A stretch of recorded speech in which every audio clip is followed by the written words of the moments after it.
আমি আজকে চলে আসলাম সুয়াগাজী বাজার। সুয়াগাজী বাজার প্রতি সপ্তাহে 2 বার বসে, সোমবার এবং শুক্রবার। একটা রাস্তার সাথে বাজারটা, এবং এখানে সুন্দর সুন্দর কিছু গরু ছাগল ওঠে কোরবানের জন্য। মোটামুটি গরু উঠবে। আপনারা যারা সুয়াগাজী বাজার করতে চাইতেছেন করবেন, তারা সুয়াগাজী বাজার লোকেশন হচ্ছে কুমিল্লা পদুয়ার বাজার বিশ্বর থেকে 20 টাকার ভাড়া। কুমিল্লা পদুয়ার বাজার বিশ্বর থেকে 20 টাকার ভাড়া। সুয়াগাজী নামলেই আপনারা সুয়াগাজী বাজার চলে আসতে পারবেন, গরু বাজার চলে আসতে পারবেন। আসসালামু আলাইকুম। এই শার্টটা কত চাইতেছেন? 120। বেচা কত? 110 আঠালে ছাড়ি দেবেন নাকি? জি, দুই দাঁত না? আর এটা কত চাইতেছেন? এটাও দুই দাঁত। 25 না? আর এই লালটা কত চাইতেছেন? এটা 4 দাঁত। লালটা কত চাইতেছেন? 128।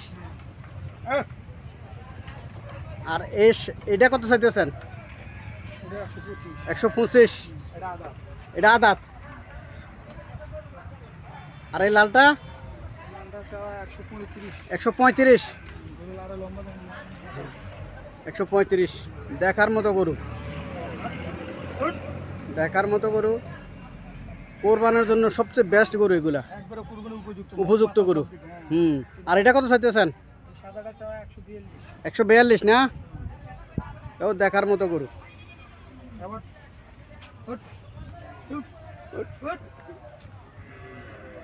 এই কালোটা কত চাইতেছেন? 125 না? চাওয়া দাম?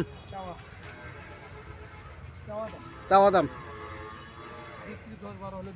বুঝছি, 10-12 বিক্রি করবেন। আর এটা 115 না?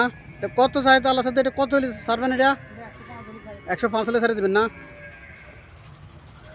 গত বছর থেকে এই বছর কোরবানের বাজার কেমন আশা করেন? আমরা তো আশা করি যে এবার ভালো হওয়ার সম্ভাবনা। ভালো হওয়ার সম্ভাবনা আছে না?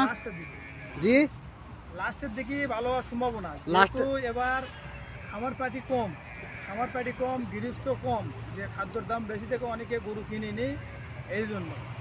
কিন্তু এই যে মায়ানমার থেকে কিছু আবাল আসছে, জি, এটা যদি সরকার বন্ধ করে, জি, তাহলে ইনশাল্লাহ আমরা জানি যে বাংলাদেশের গৃহস্থ এবং ব্যবসায়িক বাঁচবে, না হলে বাঁচবে না। ঠিক আছে? আচ্ছা আচ্ছা। তাহলে সরকারের পদক্ষেপ নেওয়া উচিত। বাংলাদেশে যে গরু আছে, জি, আল্লাহর রহমতে এই গরু যথেষ্ট, কিন্তু বাইরের গরুরা নিয়ে আসলেই ব্যবসায়িক বা আর গৃহস্থ মরে যাবে। সব কিছুর দাম বেশি। যারা কিনেছে ধরেন 60 টাকা কেজি ভুসি বা সব খাদ্যেরই দাম বেশি। তারা কি করবে?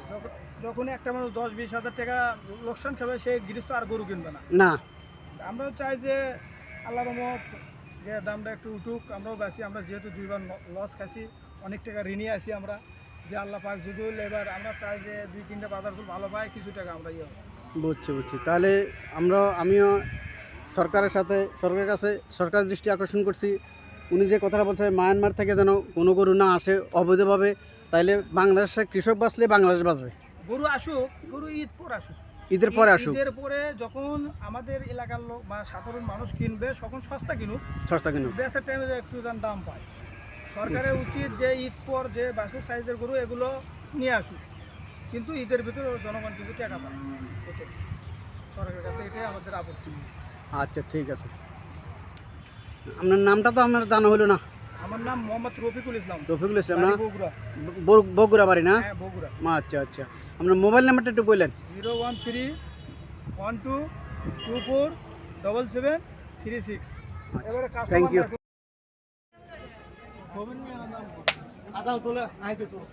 আসসালামু আলাইকুম। এই বাছুরটা কত চাইতেছেন? এই গরুটা কত চাইতেছেন? 85। আর সাতেরটা? আর এটা? এটা 105 দেন। আর সাতেরটা? এটা, জি, এটা 110 দেন। আর এটা? এটা 95 দেন। আর এটা? এটা দেন, এটা 85। সাতেরটা? এটা 75। আর এটা? এটা 65। এটা 70, এটা 70। 70 না? হ্যাঁ। আর আর কানিটা আছে 75। 75 না? সব অনেকটা 75। এটা সব দেয়া ভালো। এগুলো কত করে চাইতেছেন? এটা জি। এটা হচ্ছে 50। আর সাতেরটা? এটা হচ্ছে 60,000। এগুলো তো হাড্ডি সার করো না? হ্যাঁ হ্যাঁ হাড্ডি সার করো। হ্যাঁ, এটা কত? এটা না, এটা 65। আর এই লালটা? লালটা জানা 75 দেন। আর এটা? এটা এটা 50। আর সাতেরটা? এটা এটা দেখাই দিন। জি। এটা এটা 50। আর এটা? এটা 60,000। এটা? 75। লালটা? লালটা 80। আর এটা? এটা 95। আর এটা? এটা এটা এটা 75। এই বছর বাজার কেমন আশা করেন? আলহামদুলিল্লাহ ভালো হয়ে যাবে। তো আমাদের বাজারে 700 টাকা করে গরুর মাংস গিয়ে মানে হিসাবে পড়ে। আচ্ছা আচ্ছা আচ্ছা 700 করে পরে গরুর মাংস না? 700 করে পড়ে। আচ্ছা আচ্ছা ঠিক আছে।